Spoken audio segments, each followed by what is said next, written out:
இந்த வீடியோவில் நம்ம அன்னை ஸ்ரீ குலசை முத்தாரம்மன் வரலாறையும் குலசை முத்தாரம்மன் கோவில் தல வரலாறு பற்றியும் பார்க்கலாம். வீடியோவை முழுமையாக பாருங்கள், அன்னையின் அருளை பெறுங்கள்.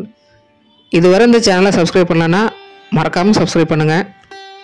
தூத்துக்குடி மாவட்டம் திருச்செந்தூர்லேருந்து சுமார் 14 கிலோமீட்டர் தொலைவில் உள்ள குலசேகரப்பட்டினத்தின் கடல் கரையோரம் அமர்ந்து தன்னை நாடி வர்ற பக்தர்களுக்கு முத்தான வாழ்வு அருள்கிறாள் அன்னை முத்தாரம்மன்.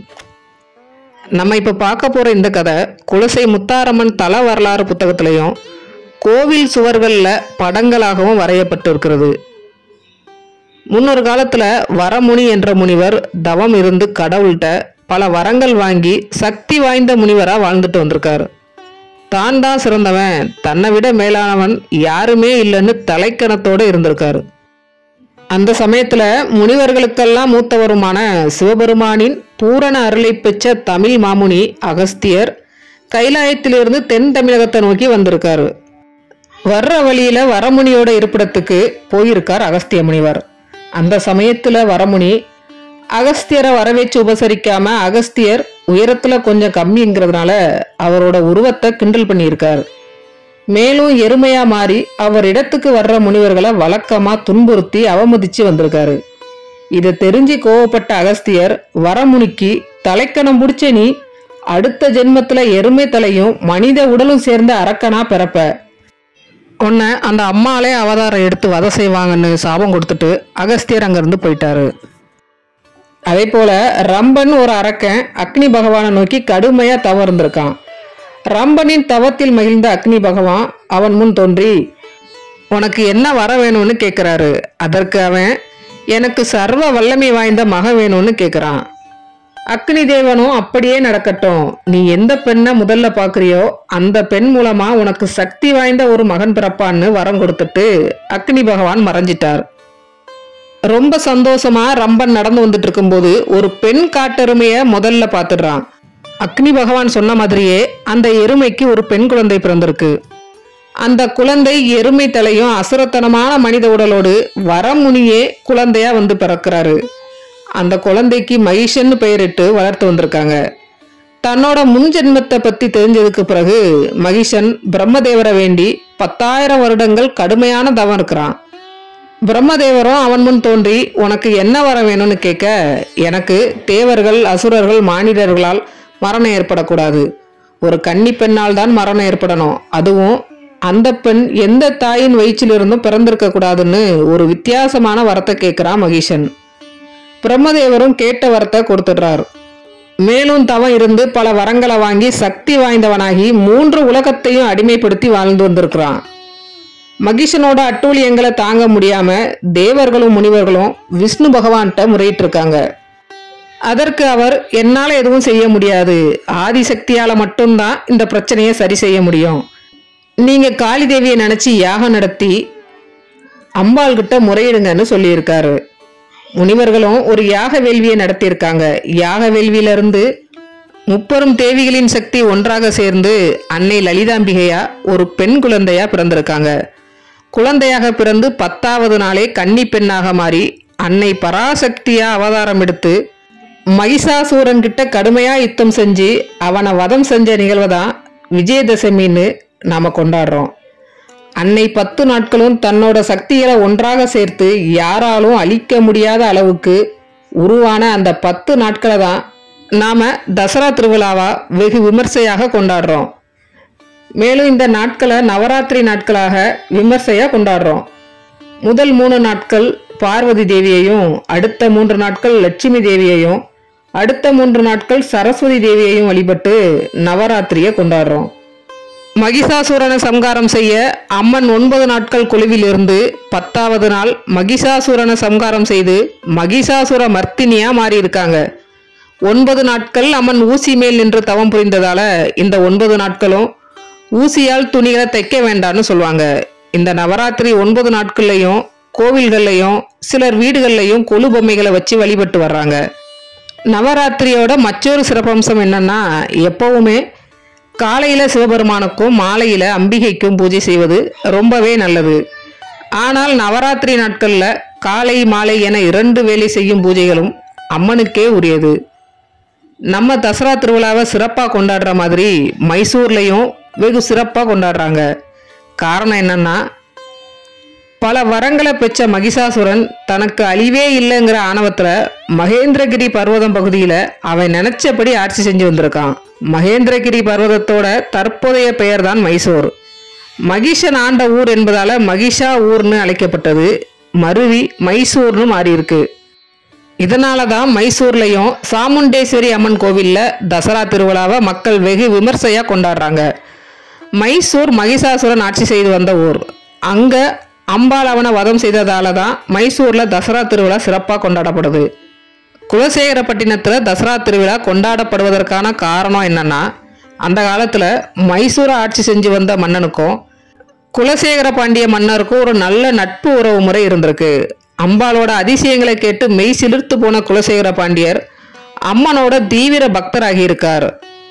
குலசேகர பாண்டியர் தன்னை சுற்றி உள்ள சிற்றரசர்களிடம் எல்லாம் போரிட்டு வெற்றி பெற்று தன் ஆதிக்கத்தை மதுரை முழுவதும் பரப்பியிருக்காரு. கேரள நாட்டை கைப்பற்ற திருவனந்தபுரம் மன்னரிடம் போர் புரிந்தார். அந்த போரில் குலசேகர பாண்டிய மன்னர் தோல்வியுற்றார். அங்கு தோல்வியுற்று திரும்பி தன் நாட்டிற்கு வர்ற வழியில இரவு வெகு நேரம் ஆனதால ஒரு இடத்துல படுத்து உறங்கிட்டாரு. பாண்டிய மன்னரின் கனவில் அன்னை அறமலர்த்த நாயகி தோன்றி, குலசேகரா, ஒரு முறை தோற்று போனால் என்ன, தோல்வியை கண்டு துவண்டு போகாதே, மறுமுறை போரிடு, நிச்சயமாக வெற்றி பெறுவாய், முயற்சி செய் என்று அருள் புரிந்து மறைந்து விட்டார். மீண்டும் மன்னர் அந்த திருவனந்தபுர அரசிடம் போர் புரிந்து வெற்றி பெற்றார். இதனால் குலசேகர பாண்டிய மன்னன் அன்னை முத்தாரம்மனுக்கு கோயில் கட்டி வணங்கினார். கோவிலின் அருகே ஊர் அமைந்ததால் மன்னரின் நினைவாக குலசேகரப்பட்டினம் என காரண பெயர் பெற்றது. இப்படித்தான் குலசேகரப்பட்டினத்தின் தசரா திருவிழா கொண்டாடும் வழக்கம் வந்துள்ளது. முத்தாரம்மனின் ஆதிப்பெயர் தட்டத்தி அம்மன். அம்மனுக்கு கோபம் வரும் சமயத்தில் ஊரில் உள்ள மக்களுக்கு முத்துவாரி போடுவது தட்டத்தி அம்மனின் வழக்கம். அப்படி முத்துவாரி போடுவதால் அம்மனுக்கு முத்தாரம்மன் என்று பெயர் வந்ததாக சொல்லப்படுகிறது. நாம் கொண்டாடும் தசரா திருவிழா உலக அளவில் பேசப்பட்டு வருது.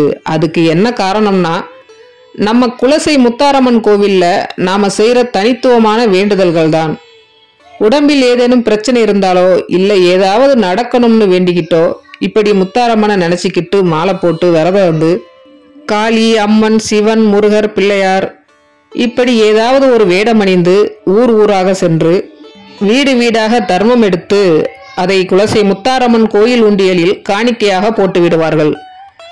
இப்படி மாலை போட்டு காப்பு கட்டி விரதம் இருந்து வேடம் அணிந்து தர்மம் எடுத்து அந்த காணிக்கையை செலுத்துவதால் கேட்ட வரம் நிச்சயமாக கிடைக்கும்.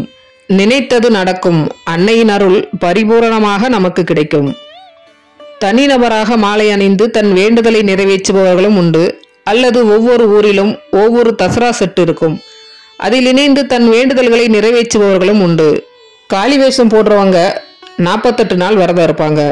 மற்ற வேஷங்கள் போடுறவங்க 21 நாள், 11 நாள் இப்படி விரதம் இருந்து தங்கள் வேண்டுதல்களை நிறைவேற்றுவாங்க.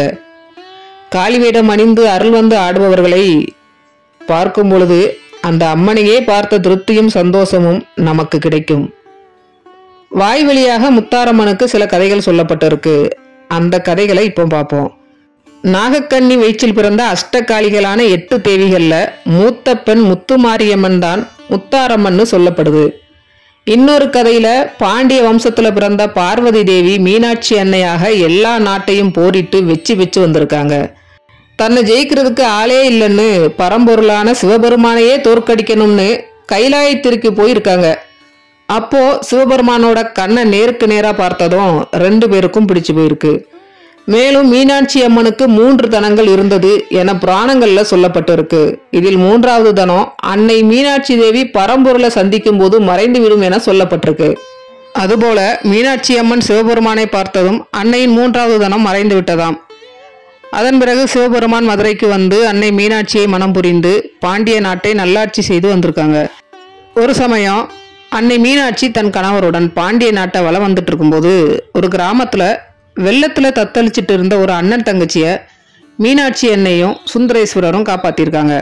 அவங்க 2 பேரும் எங்களை காப்பாத்தின மாதிரி இந்த ஊர் மக்களையும் காப்பாத்துங்கன்னு மீனாட்சி சுந்தரேஸ்வரர்கிட்ட வேண்டி கேட்டுக்கிட்டதால அந்த ஊர்லயே இருக்க முடிவு செஞ்சிருக்காங்க.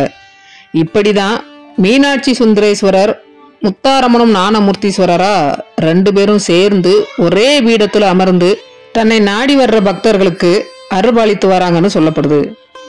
தூத்துக்குடியில தான் அரிய வகை முத்துக்கள் அதிகமா கிடைச்சிருக்கு. குலசேகர பாண்டிய மன்னர் அந்த அரிய வகை முத்துக்களை எல்லாம் மாலையாக கோர்த்து அந்த அம்மனுக்கு சாட்சி வழிபட்டு வந்ததாலையும் முத்தாரம்மன் பெயர் வந்ததா சொல்லப்படுது.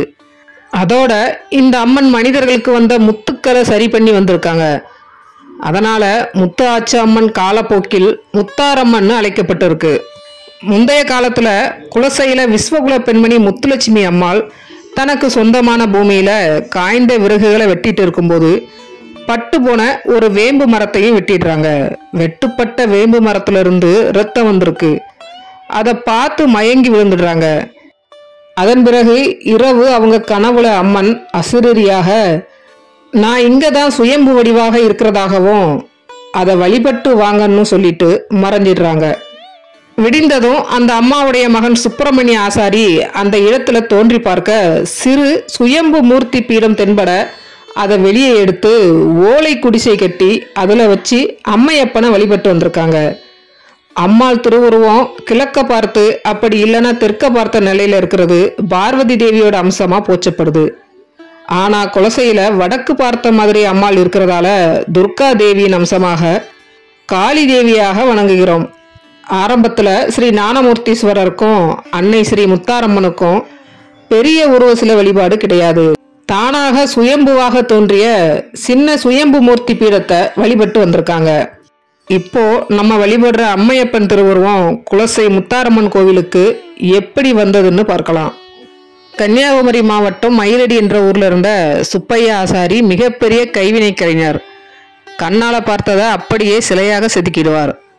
அவரோட கனவுல ஸ்ரீ ஞானமூர்த்தீஸ்வரரும் அன்னை முத்தாரம்மனும் தோன்றி தங்களோட உருவத்தை காட்டி எங்களுக்கு ஒரு சிலை செய்து கொடு, சிலை செய்ய வேண்டிய பாறை இந்த இடத்துல இருக்குன்னு அந்த பாறை இருந்த இடத்தையும் காமிச்சு கொடுத்துருக்காங்க. கூடிய சீக்கிரமே குலசேகரப்பட்டினத்துல இருந்து இந்த சிலையை வாங்க வருவாங்க, அவங்க கிட்ட சிலையை கொடுத்து விடுன்னு சொல்லிட்டு மறைஞ்சிட்டாங்க. அடுத்த நாள் அக்கம் பக்கத்துல குலசேகரப்பட்டினம்னு ஒரு ஊர் இருக்கா, உங்களுக்கு யாருக்காவது தெரியுமான்னு விசாரிச்சு பார்த்துருக்காரு. அப்படி ஒரு ஊர் கேள்விப்பட்டதே இல்லையே, தெரியாதேன்னு எல்லாரும் சொல்லியிருக்காங்க. இருந்தாலும் அந்த சுப்பையா ஆசாரி அம்மையப்பனோட ஆணையை ஏற்று அவங்க கனவுல சொன்ன இடத்துக்கு போய் பார்த்திருக்கார். ஒரே ஆச்சரியம், கனவுல சொன்ன அந்த பாறை அந்த இடத்துல தான் இருந்திருக்கு. அந்த பாறையை எடுத்துட்டு வந்து அன்னை சொன்ன மாதிரியே ஒரே கல்லுல அம்மையப்பனை செதுக்கி சிலை செய்து வச்சிருக்கார். அப்புறம் குலசேகரப்பட்டினம் கோவில் பூசாரி கனவுல அம்மையப்பன் தோன்றி கன்னியாகுமரி மாவட்டத்தில் இருக்கிற மயிலடிங்கிற ஊருக்கு போய் சுப்பையா என்பவர்கிட்ட எங்களோட உருவ சிலையை வாங்கிட்டு வான்னு சொல்லி ஆணையிட்டு இருக்காங்க. சந்தோஷத்துடனும் ஆச்சரியத்துடனும் கோயில் பூசாரி மயிலடிக்கு போய் சுப்பையா ஆசாரிக்கிட்ட இருந்த அம்மையப்பன் சிலையை வாங்கிட்டு வந்திருக்காங்க. வாங்கிட்டு வந்த அந்த அம்மையப்பன் சிலையை சுயம்பு சிலைக்கு பின்னாடி பிரதிஷ்டை செய்திருக்காங்க. அளவு எடுத்தது செய்தது போல கச்சிதமா அந்த சிலை பொருந்திருக்கு. நாம இப்போ வரைக்கும் அந்த உருவ சிலையை தான் மன நிறைவோட வணங்கி வரோம்.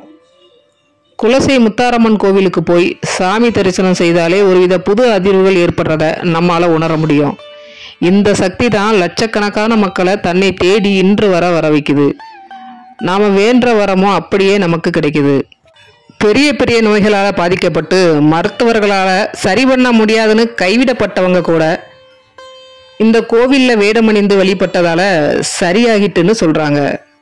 இப்படி மாலை போட்டு காப்பு கட்டி விரதம் இருந்து வேடமணிந்து தர்மம் எடுத்து அந்த காணிக்கையை செலுத்துவதால் கேட்ட வரம் நிச்சயமாக கிடைக்கும், நினைத்தது நடக்கும், அன்னையின் அருள் பரிபூரணமாக நமக்கு கிடைக்கும்.